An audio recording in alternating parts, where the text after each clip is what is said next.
The flute player यानी बांसुरी वादक, फ्लूट यानी बांसुरी, प्लेयर मतलब बजाने वाला या वादक, जैसे कहते हैं guitar player, sitar player, harmonium player. ठीक है, तो आइए इस स्टोरी हम सुनते हैं और जानते हैं अच्छी तरह से कि ये फ्लूट प्लेयर कौन था और आखिर में इसके साथ क्या हुआ। Right. Tom was very brave and intelligent. Tom बहुत ही बहादुर और इंटेलिजेंट यानी होशियार था। वॉज यानी था। ठीक है। वन डे एक दिन, वाइल प्लेइंग बजाने के समय यानी बजाने के दौरान, ही वेंट वह गया, फार यानी बहुत दूर, इनटू द फॉरेस्ट जंगल में। तो वह एक दिन बांसुरी बजाते समय जंगल में बहुत दूर चला गया। ही वेंट वह गया, वेंट गो का सेकंड फॉर्म है। ठीक है, यहाँ पर सिंपल पास्ट टेंस का प्रयोग किया गया है। जस्ट देन तभी, जस्ट देन तभी, अ जैकॉल एक सियार, सॉ हिम उसे देखा। सॉ क्या है?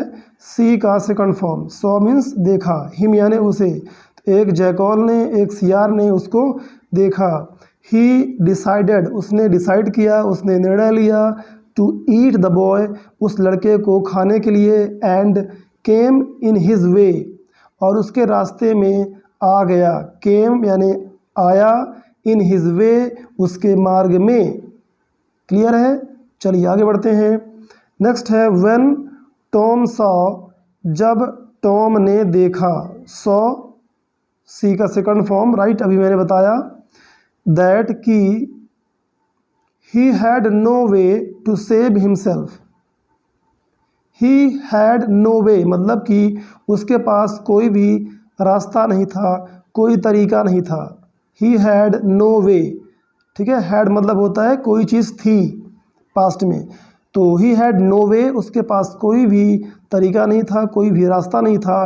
To save himself, to save यानी बचाने के लिए, हिमसेल्फ यानी खुद को, स्वयं को बचाने के लिए उसके पास कोई भी मार्ग नहीं था। ही सैड उसने कहा, टू द जैकॉल जैकॉल को बोला, ब्रदर भाई, I am not afraid of death मैं अपनी डेथ से यानी मृत्यु से नहीं डरा हुआ हूँ। Right, I am not afraid of, afraid मतलब होता है डरा होना। ठीक है, डरा हुआ होना। तो उसने कहा कि मैं अपनी मृत्यु से, डेथ से डरा हुआ नहीं हूँ, बट लेकिन I want to die peacefully. I want मैं चाहता हूँ, टू डाई यानी कि मरना, पीसफुली शांतिपूर्वक मैं मरना चाहता हूँ। ठीक है, सो इसलिए आई वॉन्ट मैं चाहता हूँ, टू प्ले माई फ्लूट मैं अपनी फ्लूट अपनी बांसुरी बजाना चाहता हूँ। टू प्ले मतलब बजाना। जब भी किसी इंस्ट्रूमेंट की बात होती है, ठीक है, बजाने वाले यंत्रों की, तो प्ले मतलब होता है बजाना। माई फ्लूट मेरी बांसुरी, and dance to its tune tune और मैं इसकी ट्यून पर, इसकी ध्वनि पर मैं नाचना चाहता हूँ। क्लियर है? देन तब, you can eat me. Then यानी तब या फिर, इसका दोनों ही मतलब होता है, देन या फिर तुम मुझे खा सकते हो। यू कैन ईट मी तुम मुझे खा सकते हो। क्लियर है? नेक्स्ट है द जैकॉल परमिटेड हिम। तो जैकॉल ने, उस सियार ने उसे परमिशन दे दिया। परमिटेड मतलब कि अनुमति दे देना यानी परमिशन दे देना। एज सुन एज यानी जैसे ही। टॉम स्टार्टेड टॉम ने स्टार्ट किया, टॉम ने शुरू किया। प्लेइंग हिज फ्लूट अपनी फ्लूट को, अपनी बांसुरी को बजाना स्टार्ट किया, शुरू किया। हिज डॉग केम रनिंग उसका डॉग दौड़ते हुए आया। केम आया, कम का सेकंड फॉर्म। ओके, तो उसका कुत्ता, उसका डॉग दौड़ते हुए आया। द डॉग सा उस कुत्ते ने देखा। देखिए यहाँ पर सॉ वर्ड का प्रयोग तीसरी बार किया जा रहा है। राइट, अब आपको पता होना चाहिए कि सॉ सी का सेकंड फॉर्म है। क्लियर? सी मतलब देखना, सॉ मतलब देखा। द डॉग उस कुत्ते ने देखा। द जैकॉल उस जैकॉल को, सियार को। एंड और लीप्ड ऑन इट।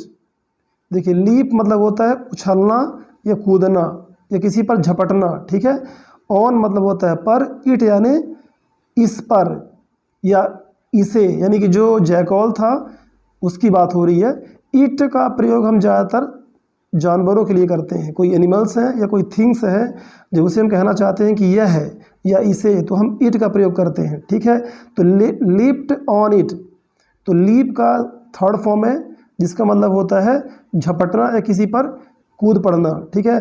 तो उस सियार पर उस कुत्ते ने बिल्कुल, है ना, झपटा मार दिया, उसमें झपट गया और इस तरह से अपने मालिक को बचाने में सफल हो गया। The jackal rain for his life, jackal भागा। रैन मतलब होता है दौड़ा या भागा।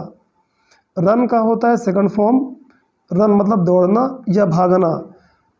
तो फॉर हिज लाइफ यानी अपने जीवन के लिए, फॉर्म इसके लिए क्लियर है, हिज लाइफ अपने जीवन के लिए जैकॉल भागा, यानी कि अपने खुद को बचाने के लिए वो वहाँ से भागा। Tom returned home with his dog, और वो टॉम अपने कुत्ते के साथ, विथ हिज डॉग अपने कुत्ते के साथ रिटर्न हो गया, यानी घर को वापस चला गया। तो यहाँ पर स्टोरी को